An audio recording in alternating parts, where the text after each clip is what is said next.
hôpitaux.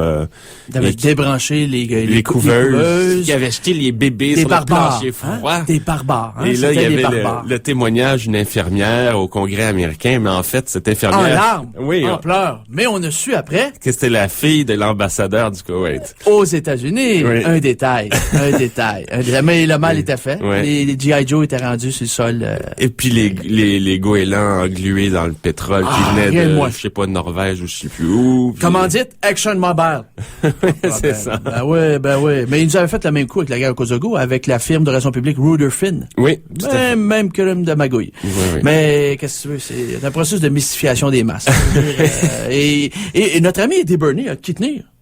C'est le cousin d'un psychologue célèbre, Monsieur Freud. Ah, je savais pas ça. C'est le cousin de Monsieur Sigmund Freud, incapable de baiser sa femme, passé 49 ans.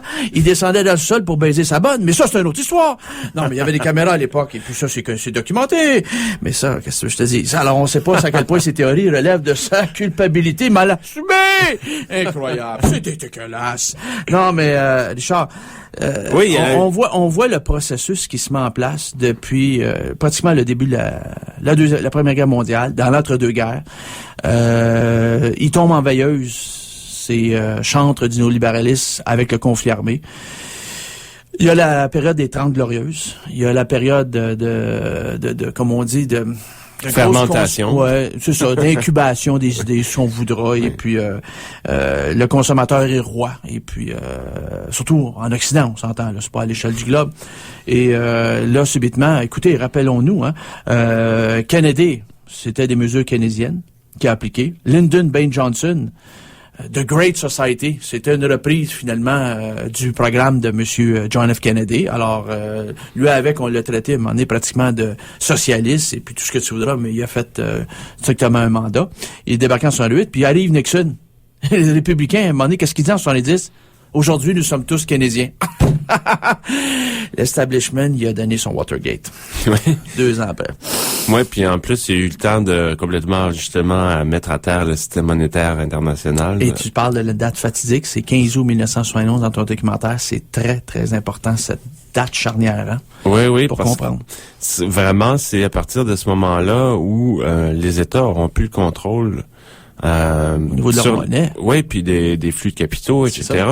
Et à partir de ce moment-là, ils vont être face à ce que on peut appeler un Sénat virtuel, finalement, de spéculateurs qui peuvent faire chanter les États en leur disant, bon, OK, si vous faites pas telle mesure, ou si vous faites telle mesure, ben nous, on retire nos billes, puis on les met ailleurs. Et comme la devise la plus prisée, c'est la devise américaine.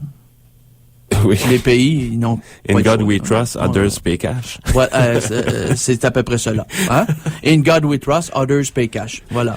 Parce qu'en 1949, je me rappelle plus quel sénateur avait dit le dollar américain est notre monnaie, mais c'est votre problème, à l'intention de tous les pays du monde. Oui. Et c'était à peu près ça. Les Américains pouvaient faire des déficits comme ils voulaient, puis faire financer leurs déficits par les autres pays du monde, et comme aller en guerre, comme au Vietnam, et faire financer la guerre. C'est toujours le cas, d'ailleurs. C'est toujours le cas. On voit comment l'Europe, le Japon, la Chine maintenant, et la Russie finance les déficits américains, finance le crédit à la consommation, finance la bourse, etc. Et c'est assez incroyable quand même quand on regarde ça. On se demande pourquoi, par exemple, la Chine agit pas autrement. Bref. Mais la Chine a besoin d'un gros secteur de consommateurs. Oui. C'est pas en Chine qui consomme les produits qu'ils produisent, même si des fois il n'y a pas de valeur ajoutée là-dedans. On s'entend, Richard? Oui, tout à fait. C'est comme Kissinger, qu'est-ce qu'il disait à l'intention des chics du pétrole. Et il disait, c'est peut-être votre pétrole, mais c'est nous autres qui le consommons. Fait que si vous voulez vous noyer dans votre pétrole, pas de problème, nous autres, on va arrêter de consommer. Alors, c'est le juge, je te tiens, tu me tiens par la barbichette. Fait que oui, les chics produisent, mais les consommateurs, le marché, il est en Occident. Tout à fait. Alors, quelque part, ils ont la politique de leur géographie, évidemment, ces pays-là, mais ils sont dépendants des politiques de l'oncle Sam, de ce qui se fait. Puis de toute façon, c'est un vieux contrat qu'ils ont depuis 1945 entre les chics d'Arabie Saoudite et les Américains, le fameux traité Quincy, les accords de Quincy, qui avait été réglé avec Frank Delano Roosevelt et puis Ibn Saoud sur le croiseur le Quincy en 1945, le 14 février. Il avait dit, nous, on veut un accès limité à vos ressources du pétrole. En échange de quoi? Nous, s'il y a une quelconque menace dans le royaume d'Arabie Saoudite, nous, on va intervenir. En échange, nous, on aimerait rapatrier nos pétrodollars, parce que quand on paye vos barils, les dollars s'en vont dans le royaume d'Arabie Saoudite. Oui. Comment ils les récupèrent? En le vendant. Oui, puis des armes. Des armes. Ah, ouais. Des armes. Tu comprends-tu, hein, Richard? Alors, on va aller de pause musicale. Mon petit Oliver, il est prêt, puis il est fébrile parce que la semaine passée, il a pas pu venir s'exercer. Il est piton ici à Raison de Résistance, quoi qu'il le fasse son émission. Oui. Puis, il a jamais perdu le doigté, incroyablement. Alors, on va aller en pause musicale. Tu nous mets quoi, mon bonhomme? Ça va être Jérôme Minière et la pièce Une nouvelle vie. Une nouvelle vie. Ben, c'est ça qu'on essaie de mettre en place, tu vois. Et Richard Brouillette travaille dans ce sens-là avec ce merveilleux documentaire qui s'appelle L'encerclement, la démocratie dans les raies ou les rêtes du néolibéralisme. Et c'est fait à quelle maison de production, ça, déjà, Richard? C'est les Films du Passeur. C'est ma boîte de prod. C'est ta boîte de production en plus. Ouais. Mon Dieu Seigneur, incroyable. Hein? Moi, j'ai vraiment manqué ma vie. Incroyable. Mais qu'est-ce que je fais, moi? Mais qu'est-ce que je fous? Alors, je ne fous rien. Alors, ça fait rien. Je vais me reprendre. Je vous le garantis. Alors, mon cher Oliver, on va aller en Zézic. Et on est de retour ici à Zone de Résistance CSM 89,3 FM. C'est la radio Université Montréal. À tout de suite. De retour à Zone de Résistance avec votre animateur Benoît Perron-Micot. Et cette tourne, mon livre, on rappelle le titre? C'était Jérôme Minière et la pièce Une nouvelle vie, qui parle de capitalisme et de Jésus-Christ. De Jésus-Christ. On va tous se faire crucifier. Ben, qu'est-ce que tu penses? Il va manquer de clous! Oui. Comme disait Lénine, ils vont nous vendre les clous sur lesquels on va se faire clouer sur la croix. Ils vont prendre des tailles rap. Ben, lui, il parlait de la corde, mais bon, il les perd, mais bon, c'était pour faire moderne. Comprends-tu? Bon, on va faire un premier tirage et ce livre-là, cher auditeur, va changer votre vie comme il a changé la mienne. Il s'agit de cet écrivain américain qui, dans les années 1850, a décidé d'aller en prison pour refuser de payer ses impôts parce que son gouvernement était une assemblée de voleurs. Son nom, Henry David Thoreau, qui disait que dans un monde où tout le monde triche, la place de l'homme vrai et juste est en prison. Alors moi et Oliver, on devrait être les geôliers et lui, on a un premier candidat en prison. On le met lui en prison, Richard Brouillette. Il a écrit ce livre en prison qui s'appelle La désobéissance civile et c'est un classique. Ça l'a inspiré des grands hommes. Gandhi a été inspiré par M. Henry David Thoreau, cet Américain, et ça a inspiré Martin Luther King en prison aussi également et j'en passe. Ça l'a même apparemment inspiré Richard Martineau. Mais ça, c'est parce qu'il a lu le livre à l'envers. Là, Richard Martineau, il lisait le livre à l'envers et puis là, vois-tu, il travaille pour le Québécois. Mais c'est une autre histoire. On fait tirer ça à quel appel, mon coco? Toujours au 514-343-2476. Je vais prendre le troisième appel. Le troisième appel, c'est parti, mon kiki. Et si Martineau appelle, dis-y qu'il aille se reposer. On n'a pas de prix pour lui.